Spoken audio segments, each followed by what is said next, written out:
Welcome to ParadoxWalk podcast, specializing in glitch in the matrix type stories, UFOs, cryptids, anything completely out of the ordinary, even dream realities, anything unexplainable. Today's episode is episode 6, and today's subject will be mostly glitches. So today's stories will go from the gamut of the unexplainable to a lady that actually thought that her cat answered her in her son's voice. She kind of makes me remember a couple episodes back, a lady that thought her dog was saying words to her when he was trying to get outside. There's been a lot of these just unexplainable things with pets too. Some people think cats can go through walls if they want to, or see in the next realm. There's some kind of lore that a cat can fight off something that's coming into somebody's room at night when they're sleeping. If like a spirit or ghost is trying to do something bad to you, like oftentimes if a cat is in the room with you or sleeping in the bed, that it can fight these things off or something like that. Kind of goes back to that Stephen King movie Cat's Eye. The cat was like protecting the kid from the gremlin or evil elf type creature. So maybe there's some kind of real life things to that. So the first story today here is really, really bonkers. This first appeared in a newspaper article, and the story happened in Florida in the 20s. So we like to think that like the UFO thing and all that weird stuff just started happening in the 40s, but this is 1924. This is the story. A little girl had an encounter with a group of aggressive, robotic, now get this, plant-like UFO knots, allegedly caused the destruction of a school science building in Florida. This lady started off by not saying anything about it. This was obviously the 20s. She didn't even want to say anything about it. But after time went on, she became she started running a beauty salon in her town. Her name was Evelyn Wendt. That's hard to pronounce, but it's Wendt. So at some point in the 70s, she actually called up a West Palm Beach newspaper called The Weekday. So this story first appeared in the Weekday newspaper. So she called up and asked to talk to a reporter.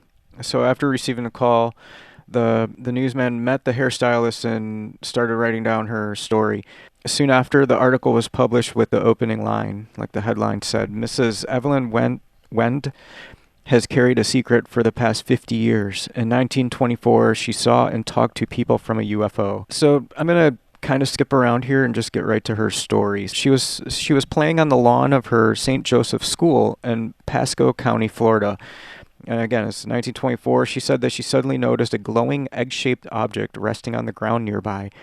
The strange thing was that it was so bright that she felt compelled to shield her eyes, but she also believed that the object's luminosity was so intense that she thought that it was maybe going to render her unconscious.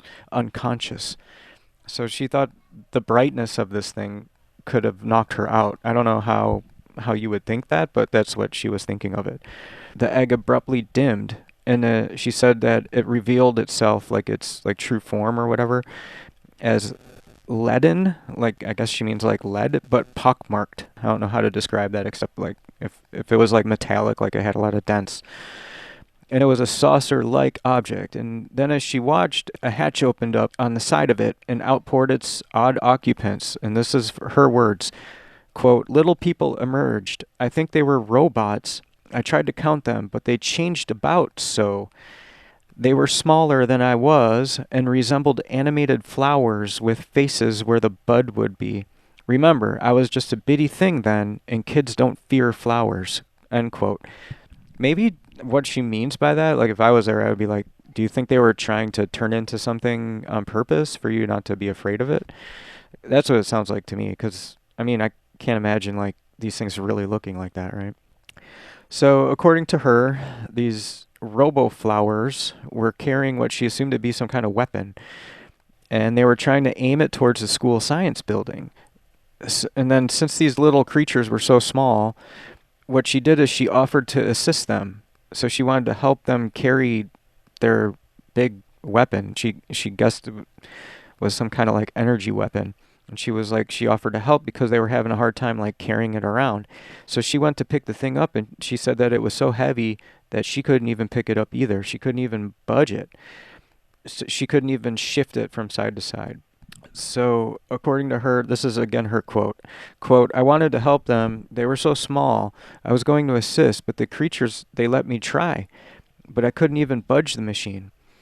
And then it was at this point where she claims that these mechanical marvels began to communicate with her using telepathy. They told her that the experiments that were being conducted in that science building is what they found disturbing. And they went on to explain that if the work continued, like inside that science building, they would destroy the place. When the reporter asked Wendt if she knew what that work might be, she could only shake her head in the negative. For reasons that can only be speculated on, the robo-flowers, that's what people are calling these things, evidently decided that this was not the right time to destroy the science facility, and they began to retreat into their egg-like craft with the weapon in tow.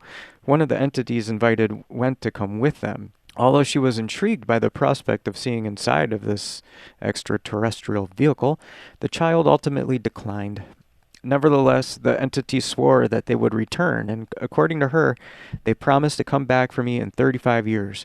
But that was up a long, long time ago, and nothing happened that I know of. That was another quote. She just watched them in wonder as they boarded their craft, and moments after the hatch was sealed behind them, she watched as the vessel ascended. In her own words, quote, "All I can remember now is that the saucer was leaden-looking, it was very pockmarked, and then when it started up, its molecules expanded, and it turned silvery bright. The UFO then went straight up, hovered a minute, and then disappeared from sight." So I guess later on, after this newspaper article came out, some people tried to like hypnotize her to get more information, and maybe if she was abducted and she didn't remember, but no one was able to put her into the trance blank mind state. I guess that doesn't work on everybody. Like, some people just have a real active mind. I can't imagine somebody hypnotizing me either. Another interesting footnote to this account regards the fact that, according to Wendt, sometime after meeting these plant-like robots, the science building actually did end up being left in what she called shambles. Maybe they did come back and destroy the place. But so people started trying to figure out what was going on in that school science building. Like, was it a undercover weapons lab? Was it some kind of were they hiding something bad in there? But we can only guess. Pretty interesting story, though. I'm about 95% sure that these little guys ended up looking like flowers just so the kid wouldn't be freaked out. I have a feeling. Pretty wild story, huh? That one was nuts. Next story here is going to be glitches. So the first one I found here, I think this was just a Reddit post here. I was walking through the park where most people in my neighborhood walk their dogs. I usually know who is who, and everybody is. And then there's this new lady there, and usually the group of people say hi to each other. Everybody spoke to her like she was just a regular, and I was a bit confused as I've never seen or met her before. When her and I spoke, she gave me this weird look after I told her that she looked like the actress Sarah Michelle Gellar. Everybody looked at me funny and asked who that was, and I said, "Oh, the actress from the 90s, and I listed off movies that she was in. Nobody knew these movies, or seemed to even know who she was, and I found it weird because I'm pretty sure that they did know and watch these movies, and they weren't a really, really young group of people. They were more or less my age. So then I tried to Google Sarah Michelle Gellar, and what's weird was that there was literally no trace of her, and it was the same for all of her movies and everything she had starred in when she was younger. And then later on, the Sarah Michelle Gellar lookalike seemingly just disappeared, and everybody that had met her and that was talking to her that day had zero memory of that Sarah Michelle Gellar lookalike ever being in our area or in our neighborhood. And I guess that's not a coincidence that right after that happened, the original Sarah Michelle Gellar was back to being in our universe. An hour later, after doing some Google searches and even speaking to some of the people who claimed they didn't remember her, all of a sudden they remembered her. And I've been seeing some posts about how the year 2021 has started something. So there's people that can tell you the complete plot line of the movie from the 90s called Shazam with Sinbad. I have my own personal story about that. I worked at a video store. Maybe in a future podcast I'm going to get into that.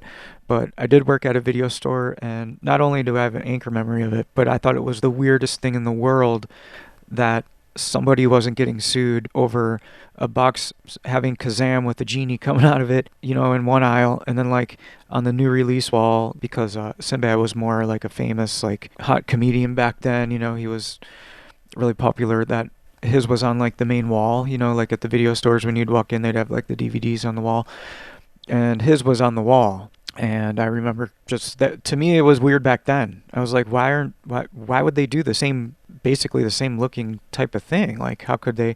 I've never seen the movie, but after I thought it was